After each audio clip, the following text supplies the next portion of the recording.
रक्षाबंधन का त्योहार लोग मनाते तो हैं, पर उससे जुड़ी कुछ बातें जो हर किसी को पता नहीं है। वैसे तो रक्षाबंधन का त्योहार हमारे हिंदू मान्यताओं के हिसाब से बहुत पुराना है, पर इस त्योहार को सार्वजनिक रूप से मनाने की परंपरा की शुरुआत की थी रविंद्रनाथ टैगोर ने। 1905 में बंगाल का बंटवारा हो रहा था वेस्ट बंगाल और ईस्ट बंगाल के रूप में। तभी रविंद्रनाथ टैगोर ने रक्षाबंधन फेस्टिवल की शुरुआत की थी हिंदू और मुस्लिम समुदाय में घनिष्ठता बनाने के लिए, जिसका मुख्य उद्देश्य था यूनिटी, जिसकी जरूरत थी हमें आगे चलकर अंग्रेजों से आजादी पाने के लिए। आइए जानते हैं रक्षाबंधन से जुड़ी एक और कहानी के बारे में।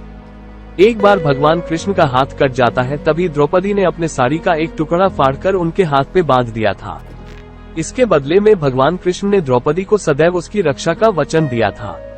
दोस्तों, इसी मान्यता के आधार पे आज एक भाई अपनी बहन को राखी के बदले उसकी रक्षा का वचन देता है और जरूरत आने पे रक्षा भी करते हैं।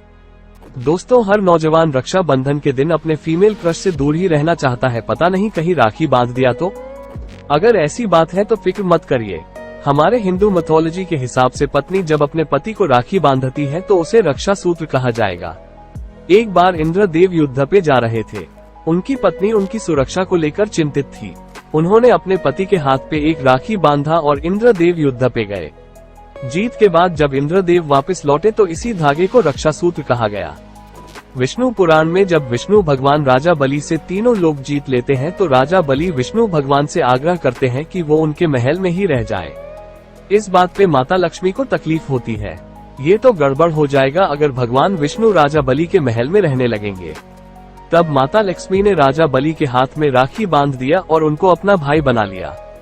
इस सम्मान से राजा बलि बहुत प्रसन्न हुए और माता लक्ष्मी को इच्छा पूर्ति का वचन देते हैं, और इस तरह से भगवान विष्णु जी अपने धाम वापस आते हैं। आइए जानते हैं रक्षाबंधन से जुड़ी एक और कहानी के बारे में। एक बार देवी मानसा अपने भाई गणेश भगवान को राखी बांधने के लिए घर आई। भगवान गणेश के दो पुत्र थे, शुभ और लाभ, जो इस बात से नाराज हो गए कि उनकी कोई बहन नहीं है जो उनको राखी बांध सके। वे अपने पिता गणेश भगवान से जिद करने लगे कि उनको एक बहन चाहिए जो उनको राखी बांध सके। भगवान गणेश ने उनकी बात मान ली और माता संतोषी को क्रिएट किया।